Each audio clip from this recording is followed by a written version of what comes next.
One of the cases in my book, I Spy, You Spy, They Spy, that can be found on Amazon is the notorious case of Alger Hiss and the question of communist spies in America.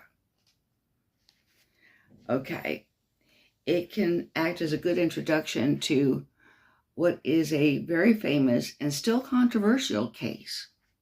Was Alger Hiss a communist? Was he a spy for the Soviet Union? There's still people who go back and forth on it. And also, his reputation was also connected to that of somebody who was also very controversial, a fellow by the name of Richard Nixon, who became president of the United States and the first president to ever resign because of the Watergate scandal. And I have a section of the chapter on his case called A Nemesis Named Nixon. Okay, now Hiss had denied being a communist. He had denied knowing the man who accused him of being a communist, who was former communist Whittaker Chambers, who had also spied for the Soviet Union and admitted to it. Okay, the chapter is the section, A Nemesis Named Nixon. It starts out, there was at least one on the committee, however, who thought that Hiss was lying. That person was a young, ambitious, but at the time little-known first-term congressman from California named Richard Nixon. Okay. Now,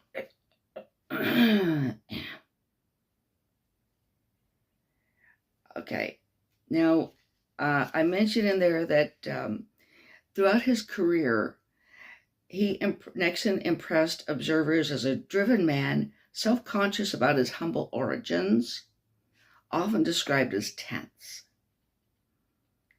Okay. He also had a problem with his looks. He was far from being an ugly man. Indeed, he was somewhat handsome. But there was something about his appearance that caused him special problems. With his thick eyebrows, sharply tilting nose, and tendency toward heavy beard growth, he always seemed to have a 5 o'clock shadow. He looked untrustworthy. Would you buy a used car from this man? Was a question asked about him only semi-jokingly.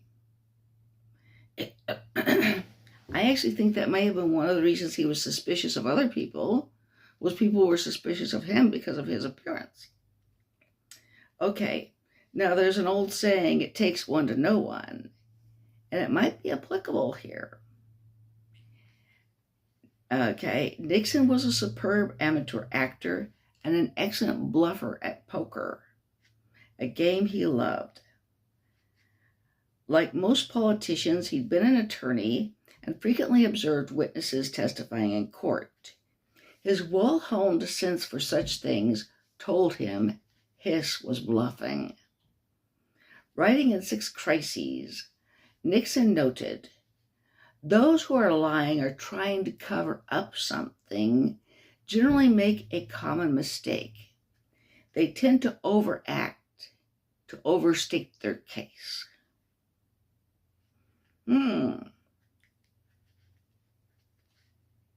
It takes one to know one?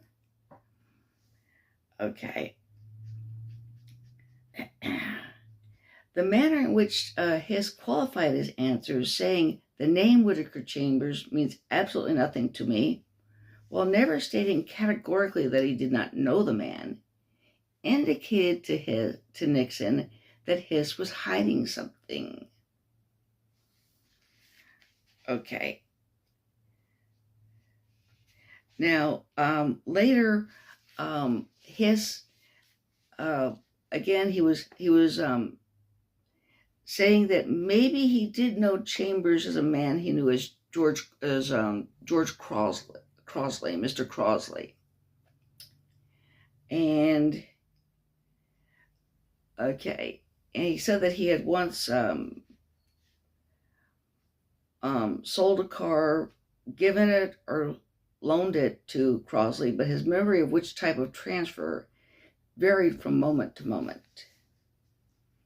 Nixon zeroed in on this odd, confusing assertion. Okay. You gave this Ford car to Crosley? Hiss replied, threw it in along with the apartment and charged the rest and threw the car in at the same time. In other words, Nixon asked, added a little to the rent to cover the car? Hiss said, no, I think I charged him exactly what I was paying for the rent and threw the car in addition. I don't think I got any compensation. And then another man, HUAC's lead investigator, Robert Stripling, said, you just gave him the car? Hiss